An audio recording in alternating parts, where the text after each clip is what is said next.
In the shadowy confines of a damp cave, an eerie chorus of screams pierced the air.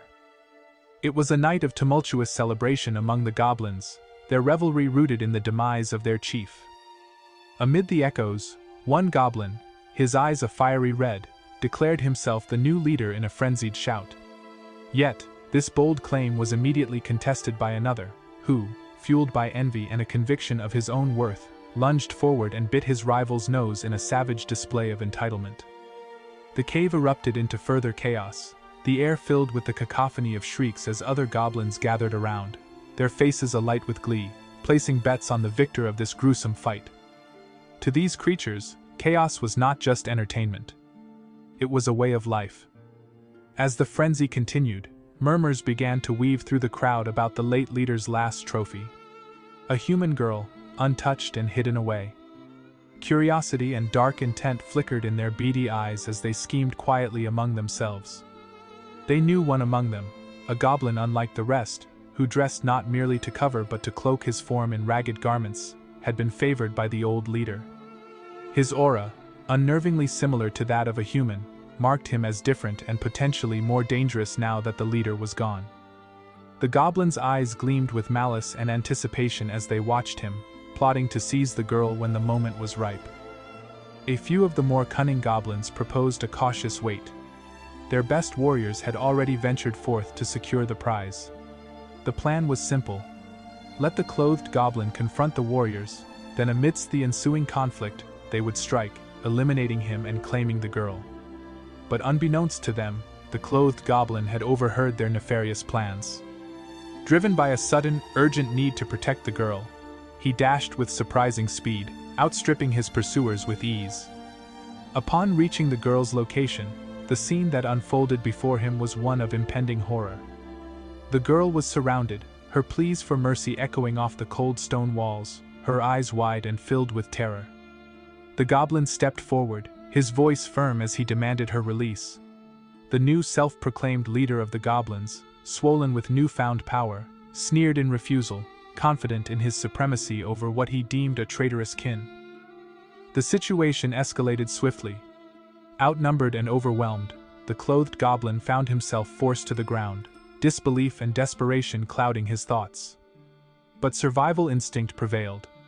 Grasping his hidden weapon, a sharp, menacing blade, he lashed out, striking down the lead goblin.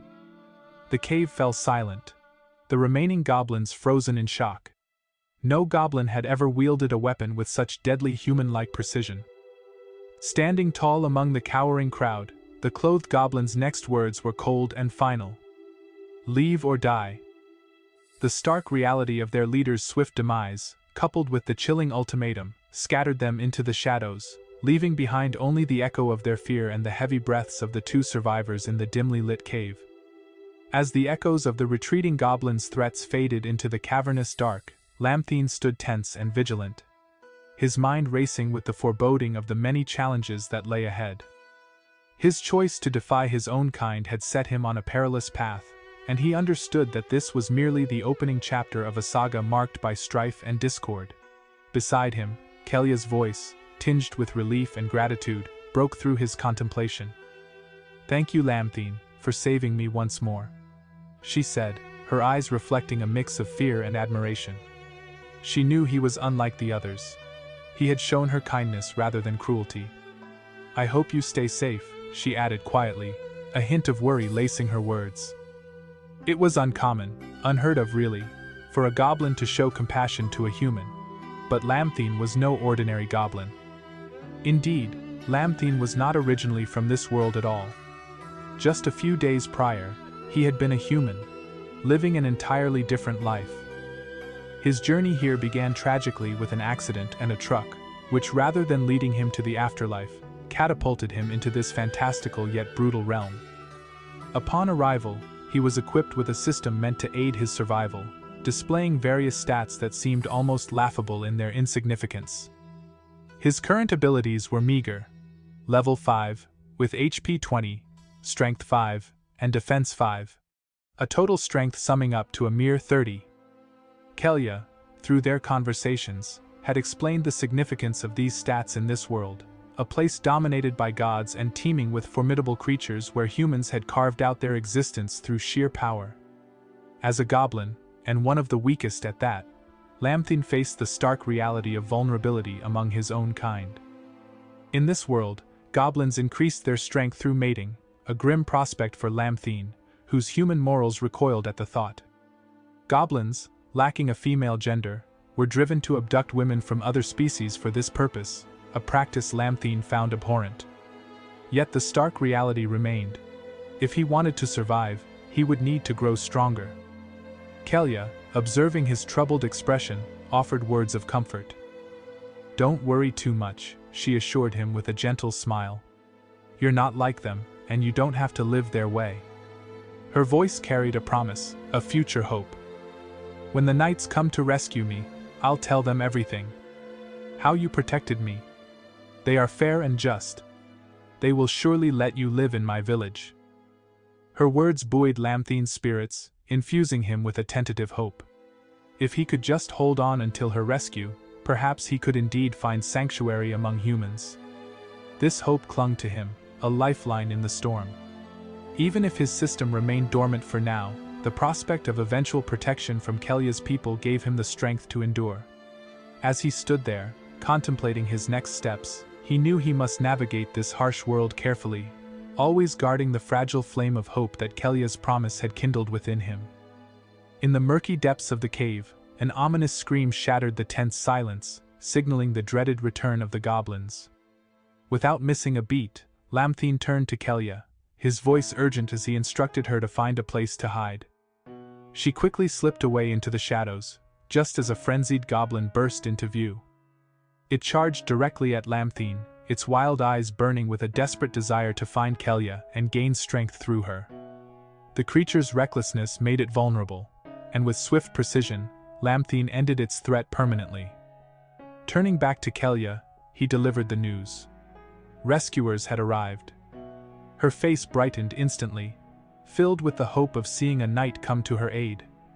She moved towards the entrance of the cave to meet her savior, her steps light with anticipation. Lamthine watched her go, his mind a mix of relief and apprehension. The arrival of a knight could mean safety for Kelia and a chance for him to demonstrate his own valor. But the scene that unfolded was far from what Lamthine had imagined. A knight was indeed dispatching goblins with ease, his movements fluid and lethal, but his demeanor was far from heroic. The knight, named Loder, clad in shimmering platinum armor, wielded his iron sword with a ferocity that seemed fueled by personal vendetta rather than duty. His powerful stats, which Lamthine could see as level 25 strength and defense at 50, dwarfed anything the former human had ever encountered in this strange world. As Kelia approached Loder with joyful recognition, the situation took a sudden, dark turn. Loder, his face twisted in anger, raised his sword towards her. Reacting on instinct, Lamthine darted forward and pushed her out of harm's way, barely avoiding the deadly strike. Confusion and horror filled Lamthine as he tried to comprehend the knight's actions. Weren't the holy knights supposed to be protectors? Loder's voice cut through the dim cave, cold and harsh. He dismissed Kelia's attempts to explain her humanity, accusing her of being tainted by the goblins. His words were cruel and unyielding, suggesting that her only redemption lay in death. Kelia's pleas grew more desperate as she tried to assert her innocence, pointing to Lamthine as her protector. A goblin who had defied his nature to save her. However, Loder's mind was closed to such improbabilities. To him, the idea that a goblin could be a hero was inconceivable. With a scornful laugh, he readied his sword again, aiming to deliver a fatal blow. Lamthine's heart raced as he realized the gravity of the misunderstanding. He had not anticipated that their hoped-for rescue could turn so swiftly into a lethal misunderstanding. With no other choice, Lamthine stepped forward, pushing Kelia aside and facing Loder. He hoped there would be enough time for Kelia to escape. Grabbing his crude weapon, he lunged at Loder. This was an outcome he hadn't expected, but even if he had to sacrifice himself, he wanted to protect the girl. This could be the act that would prove he was once human. Just before they collided, an aura enveloped Lamthine, leaving both him and Loder astonished. This magic came from a woman dressed in white, exuding holiness and solemnity.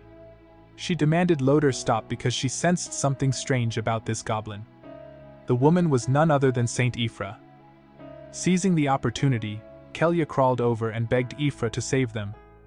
Ifra helped Kelia to her feet and presented her to Loder, who had tried to kill her just minutes ago. Then, Ifra turned her attention to Lamthine and asked if he could understand what she was saying. Lamthine, trapped within the barrier, knew from what Kelia had told him that Ifra was the saint and spokesperson for the divine temple. She could be his only hope of leaving this place alive. Lamthine quickly responded that he could understand. He took a deep breath and kept saying he wasn't a monster of this world and that he used to be human. He explained that he became this way due to an accident and could explain everything if she took him along. While Loder thought this goblin was just a bit smarter than the others, Ifra smiled. Goblins were usually stupid and lowly creatures, incapable of thinking or speaking fluently, but this goblin could speak, which might be a blessing from the Holy Mother. Ifra turned to Kelia and asked her to confirm if this goblin really didn't hurt her. Kelia happily confirmed that Lamthine not only didn't hurt her but protected her from other goblins and gave her food. This pleased Ifra. She realized the strangeness of the goblin and decided to take it back to the temple to study it thoroughly before making any decision. Hearing this, Kelia was very happy because she had fulfilled her promise to the goblin. Ifra then turned to Lamthine and asked if he was willing to go with them. Hearing this, Lamthine was very happy. He immediately replied that he was willing. Finally, everything seemed to be getting better for Lamthine because he was with someone who could listen and understand reason. With a snap of her fingers, Ifra quickly broke the barrier that imprisoned Lamthine. Then she ordered everyone to prepare to leave. Lamthine felt a sense of safety about his future and was incredibly grateful. He approached Ifra to express his gratitude, promising that he would repay her. But as he looked closer at her face, he noticed a cruel smile that took him by surprise. The next sound he heard was all too familiar. The sound of metal piercing flesh. He knew what was happening but turned back in fear. The fear was immediately confirmed. Kelia was killed. Her lifeless body lay motionless on the cold ground. Lamthine was stunned, unable to move. The shock was too great. Just as he thought things were getting better, it turned out to be a cruel lie. At this moment, the voice of the woman he thought was his savior rang out with cruel laughter. She mocked his naivety, saying that his willingness to follow her was the best way to repay her. Lamthine understood the cruel reality of this world. A week passed. In the village, the bell tolled, summoning everyone to the town square. As they gathered, Loder addressed the assembled villagers, announcing the devastating goblin attack on Brighttown. This incited fury among the villagers. They demanded blood for blood, seeing humans and goblins as sworn enemies, exactly the reaction Loder had hoped for.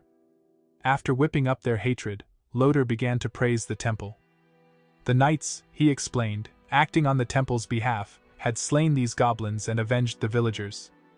Then, the holy maiden Ifra stepped forward. With her powers, she created a dazzling spectacle, urging the villagers to continue praying to the temple. She assured them that the temple would always protect its faithful. Her words instantly swayed the villagers, even those previously skeptical. Their faith was reignited, and they turned to the temple with devotion and trust. Later, Ifra returned to her chambers, basking in the success of her speech. It was nothing new. These villagers were the most gullible fools imaginable. They would pray even harder, worship the temple more fervently, and bring her more offerings. Her smug satisfaction was abruptly interrupted by a voice calling her name. The person who called her name was the goblin Lamthine. He had regained consciousness, and it was clear he had been through hell. Horrifying scars covered his body, and one eye had been gouged out. Despite his injuries, a burning rage lit his remaining eye. Ifra ignored his words, a twisted smile playing on her lips. She was amazed by his tenacious spirit. It had been a long time since she'd seen such tenacity. Perhaps this was why the temple hadn't been able to eradicate all goblins from the continent. Lamthine's return to consciousness excited Ifra. She could continue her experiments, observing how the poison affected him. Lamthine, enraged, repeated his accusations. You tricked me. You killed Kelya. Is this the true face of your temple? This so-called justice humans boast about? His fury was met with Ephra's cruel indifference. She silenced him with a sharp thrust of her staff against his mouth. She laughed, mocking his anger.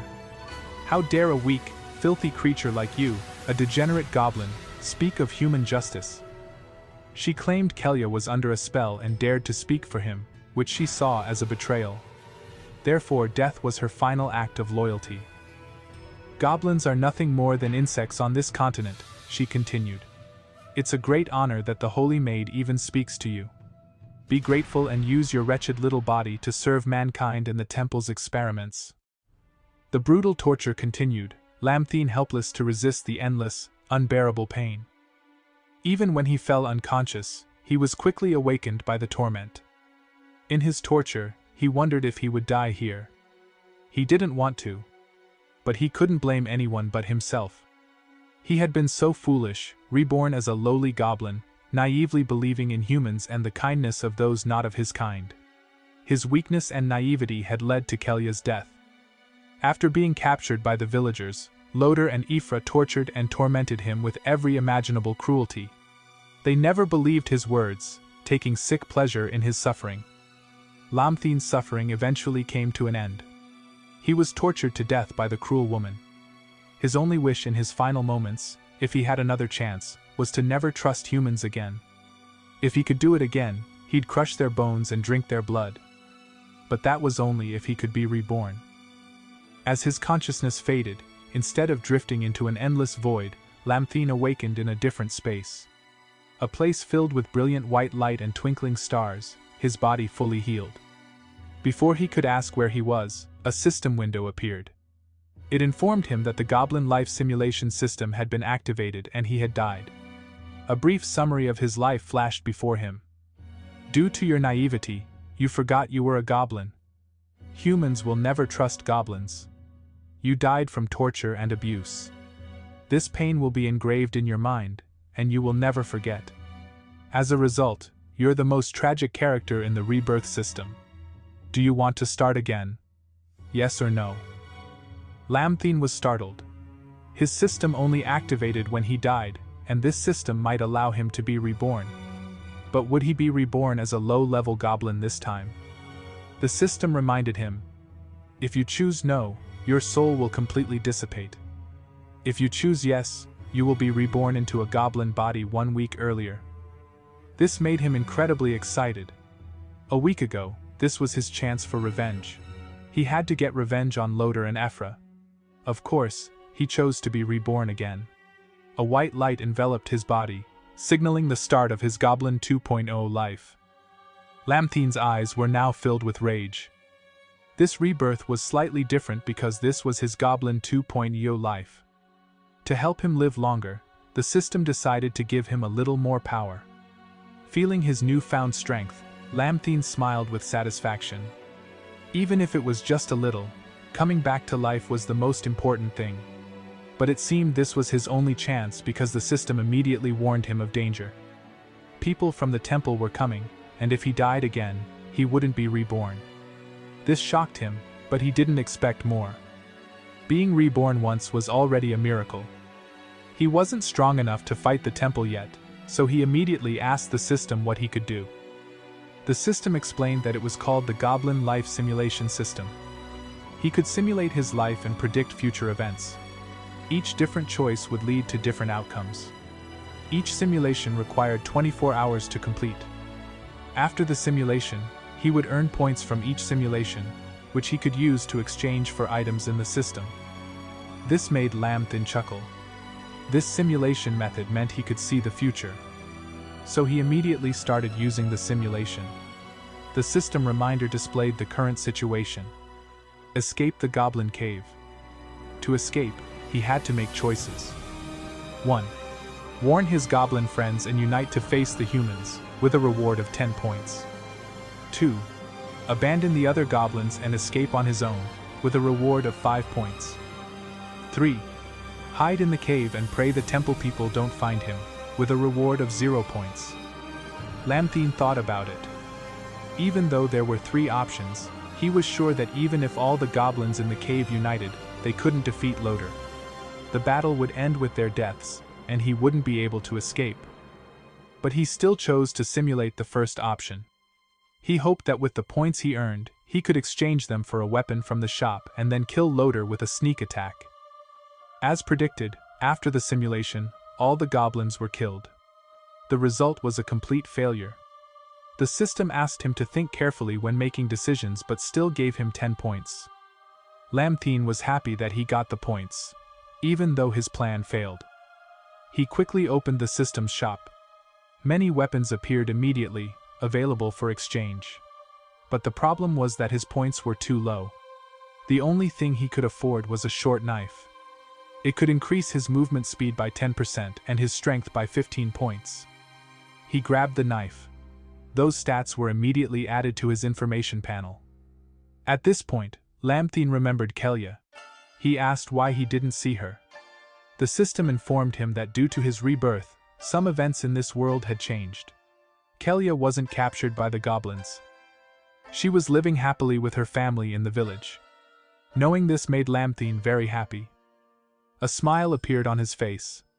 He felt he had fulfilled his promise to bring her home. Now, he had no worries on his path to revenge.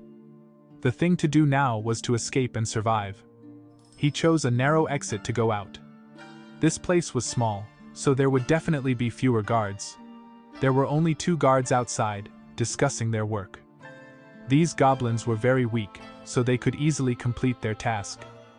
He carefully advanced to the entrance of the cave.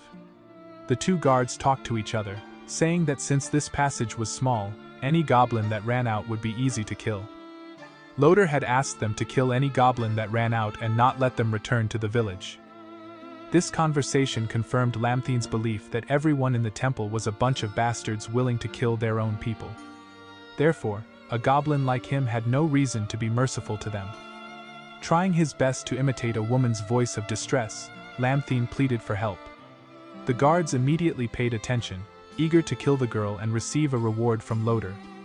One of them entered the cave with a knife behind his back, assuring the supposed girl that he was from the temple and was there to take everyone home. But instead of a woman, it was Lamthine with a sharp knife pointed at him. At the exit, the other knight noticed the strange behavior of his comrade and decided to check on him. As he approached, he was shocked to see a goblin standing there. In a flash, Lamthine threw the knight's body aside and charged toward the terrified guard with incredible speed. His agility allowed him to easily wound the knight, who fell to the ground in pain. The knight, overcome with fear, screamed, "You can speak human!" Lamthine's sharp steel blade was the only answer to the knight's fear. Knowing he was no match for Lamthine's power, the knight realized he was facing death. In desperation, he begged for mercy. He knelt, pleading for compassion, and showed Lamthine a picture of his family, hoping for a chance to return to them. He praised Lamthine's intelligence, claiming he was merely following the orders of the temple and was forced into doing what he did. The knight offered Lamthine a bag of gold and a beautiful woman, promising to select the most alluring one for him. However, for a man like Lamthine, who had been betrayed, these words only fueled his anger. The knight's true nature was exposed. He had planned to use Lamthine's hesitation to kill him. But it was all part of Lamthine's plan. He swiftly and coldly ended the knight's life. Lamthine felt pity for the man's family, but he understood that sometimes ruthlessness was necessary. Evil needed to be eradicated, especially now that he was no longer human. His attention was drawn to voices coming from the forest. It was Loader and his men, heading towards them. Lamthine quickly took off the knight's clothes and left in a hurry, promising to find Loader and Ephra soon. Later, Loader and Ephra arrived at the scene. They were stunned to find the bodies of the 2 temple knights. After examining the bodies, Loader suspected a goblin ambush. The clean, swift cuts were unusual. Ephra thought it was impossible for a regular goblin to kill both knights and believed a goblin capable of such a feat must be a mutated one. Loader agreed with her assessment, furious that the knights could not handle a mutated goblin and allowing it to escape was a bad sign. Loader, enraged, kicked one of the corpses. Ephra, her lips licking in excitement, couldn't control her anticipation at the thought of obtaining such a unique specimen for experimentation. Night fell, and the moonlight cast an eerie glow on the forest. Lamthine panted heavily, happy to be alive. He had run until exhaustion, but he couldn't afford to let his guard down. He tried to recover as quickly as possible to continue his journey. He realized that they hated goblins so much, so he would use the goblin way to deal with them. Goblins could upgrade their attributes through mating and cannibalism, both increasing strength and creating stronger generations. Lamthine's mind was consumed with hatred. In this life, he wanted all men to experience only the happiness of death and all women to kneel and weep at his feet, especially Loder and Ephra. But his thoughts were interrupted by the rustling of leaves. He grew worried, thinking it was one of Loder's henchmen still pursuing him. He decided to strike first to gain an advantage. Without hesitation, Lamthine stood up and charged at his opponent. The unexpected appearance of Lamthine shocked and frightened the stranger, who stumbled backward. Lamthine was surprised to find that this was a goblin. The sound it made him think that it could speak.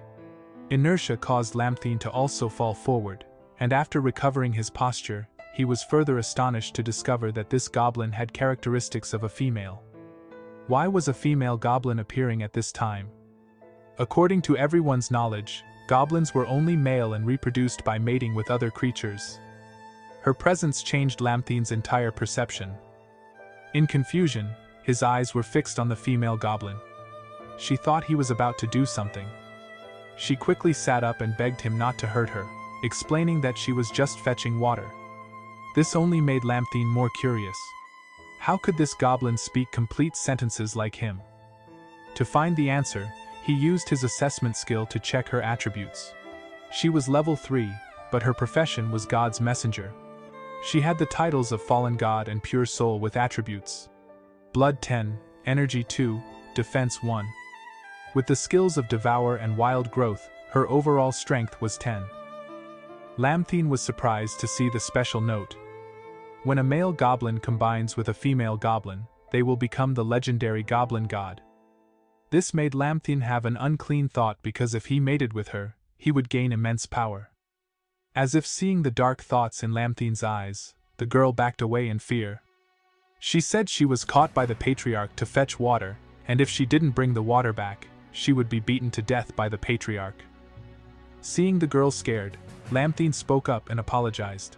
He said he didn't mean to scare her. He also patted her shoulder to comfort her, saying that if she cried, it would attract the attention of bad people. But the girl didn't care for Lamthine's actions. She was concerned about why Lamthine could also speak in complete sentences like her. Her eyes lit up with excitement. Lamthine laughed and nodded, finding her cuteness endearing. This was reasonable, as ordinary goblins couldn't speak, and maybe she rarely talked to other people in the tribe. However, Lamthine's line of thought was once again interrupted when he noticed the girl was clinging to his cloak. She said Lamthine was good because the other goblins just beat her up. This was the first time a goblin had treated her like this. The girl suggested that Lamthine return to her tribe with her. This surprised Lamthine. He didn't expect there to be a goblin tribe nearby. Unsure if Loder's people were chasing him, it wasn't suitable to stay out in the open. He needed to find a safe place to hide. Lamthine's eyes lit up. This was a good opportunity for him to recruit his first followers. He suggested to the girl that she take him to her tribe.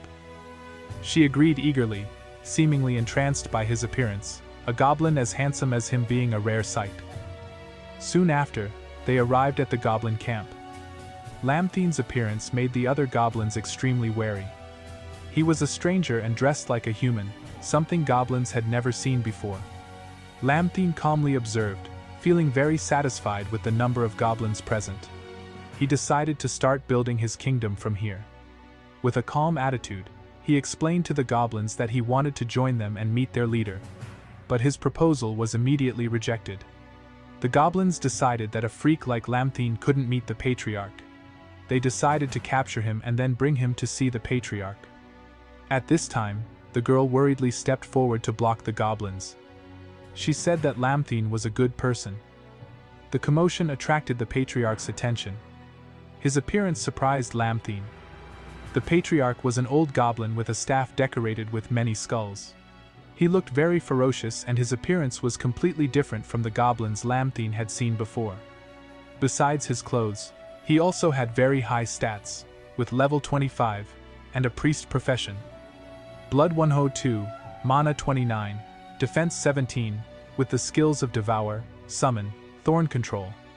His equipment included skull staff and bone chains, giving him an overall strength of 200. Lamthine's eyes lit up with vigilance. He didn't expect there to be such a strong goblin in this tribe. The goblin leader, after appearing, slowly walked towards Lamthine. He looked at the female goblin, asking if she had brought the stranger back to the camp. The girl, filled with worry, confirmed that she had brought Lamthine to the camp, explaining that he had nowhere else to go. With his terrifying red eyes, the leader praised the girl for doing a good job, but then, to her surprise, he ordered other goblins to grab Lamthine, intending to kill and eat him. The goblins, excited at the prospect of a meal, jumped up in glee. They pushed the girl aside and pointed their weapons at Lamthine. Lamthine immediately pulled out his weapon, commanding them to stop. He claimed to have the ability to create weapons and that joining their tribe would make them stronger. The iron knife in his hand immediately caught the leader's attention. He quickly ordered the other goblins to stop and rush towards him, claiming that he smelled deception on Lamthine. However, he also wanted to know what kind of weapons Lamthine could create. Using his knowledge of modern technology, Lamthine explained that he could make weapons out of iron, provided they could find iron ore. He promised that with enough time, he could create weapons more powerful than the knife. He thought to himself that this goblin shaman could speak very clearly. It seemed the higher the level of the goblin, the more intelligent they were. Seeing the leader's hesitation, Lamthine emphasized that with iron weapons, the tribe would have a chance to win against humans or other monsters. The goblins began to discuss, acknowledging that possessing iron weapons would be incredibly beneficial. They felt that goblins, compared to humans, were weak creatures, but with iron weapons, they could move north to snatch girls for mating. Faced with the immense benefits of iron weapons, the leader agreed to give Lamthine a chance. He demanded that Lamthine find iron ore and create weapons within 3 days, or he would be eaten. Not only him, but the female goblin would be eaten too. Hearing this, the girl became extremely worried. After giving his demands, the leader and the goblin horde left. Comforting the girl, Lamthine looked towards the leader with a hint of anger. He silently judged the leader as a cruel person, willing to kill even members of his own tribe when enraged. Lamthine suppressed his anger. Knowing that he couldn't defeat the leader with his current strength, he needed to use this time to create weapons and become stronger. The next day, at dawn, Lamthine led the goblins in the tribe to search for iron ore. By nightfall, the moonlight made the forest seem frightening. The female goblin, Gobu, was also with them. She was incredibly exhausted, stating that she couldn't walk anymore. She had been walking all day and was utterly drained. She didn't receive any help from her own kind. Instead, they beat her, calling her ugly and threatening to kill her if she didn't find the iron ore. She kept pleading, but the abuse didn't stop. Unable to bear the sight, Lamthine picked up a rock and threw it at the head of one of the goblins. The goblin glared at him with angry eyes, but Lamthine stood firm. He explained that he wanted them to follow and help find the iron ore, not to fight. "If you want to live and return, go to the valley ahead and bring back some iron ore," he commanded. "If you don't listen, I'll kill you right here and now." He took out his knife and glared at the 3 goblins with a terrifying expression. This threat terrified them. Imagining Lamthine killing them with the iron weapon, they rushed off to find iron ore, not forgetting to threaten him with death if he failed to create weapons. Lamthine thought to himself that sooner or later they would kill him after obtaining iron tools. His priority was to become stronger. As he glanced at Gobu, the notification about mating with her to become a goblin god caught his eye. Lamthine decided it was time to do what needed to be done. Seeing Gobu crying, he told her to stop. He sat down beside her and asked if she wanted to follow him. He promised to protect her, feed her, give her a warm home and ensure no one would bully her. Gobu was confused by his words. Are you telling the truth? She asked, her eyes wide with hope. Looking at her sincerely, Lamthine affirmed, Yes, everything I say is true. But I am currently too weak. To prevent further bullying, I need to become stronger, and you are the only one who can help me. The girl, still confused, asked, What can I do to help you become stronger? Lamthine felt a little embarrassed but explained, If we mate, I will become stronger. This made Gobu's face turn red with embarrassment. She looked at him with suspicion, saying she had never tried this before. Lamthine reassured her, though he was also flustered about bringing up the topic. Everything will be fine, he promised. I'll help you if you want it. Without waiting for her response, Lamthine gently kissed her soft lips and then laid her down on the ground. Embarrassed but willing, Gobu agreed, saying she would bear his children. Shy sounds echoed through the air as notifications appeared one after another, informing him that mating had raised his current level to level 7. The sound of upgrading filled the air. The effects were tangible, showing not only in his rising stats but physically too. His muscles became more pronounced, a clear sign of his growing strength and resilience. Now at level 7, his stats read impressively. 40 HP, 10 strength, 6 defense, totaling a strength of 65. This newfound power amazed him, fueling his determination.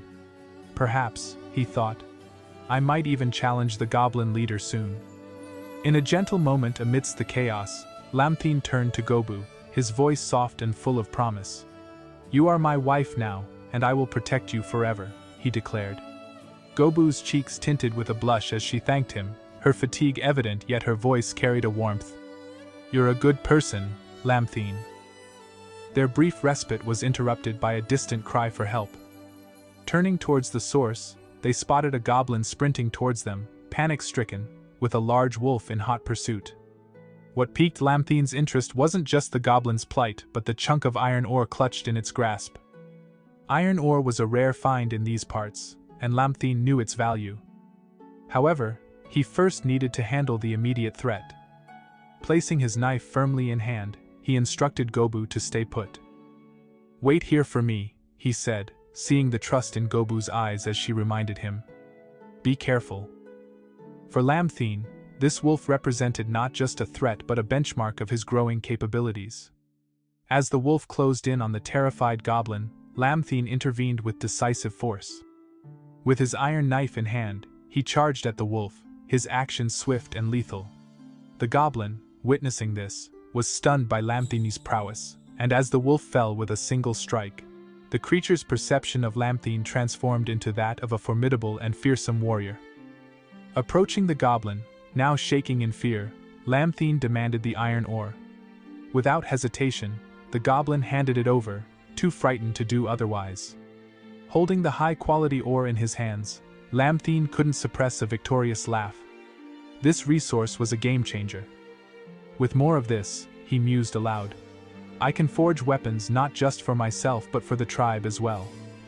The potential of strengthening his position and enhancing the safety of his group filled him with a determined optimism as he considered their next moves.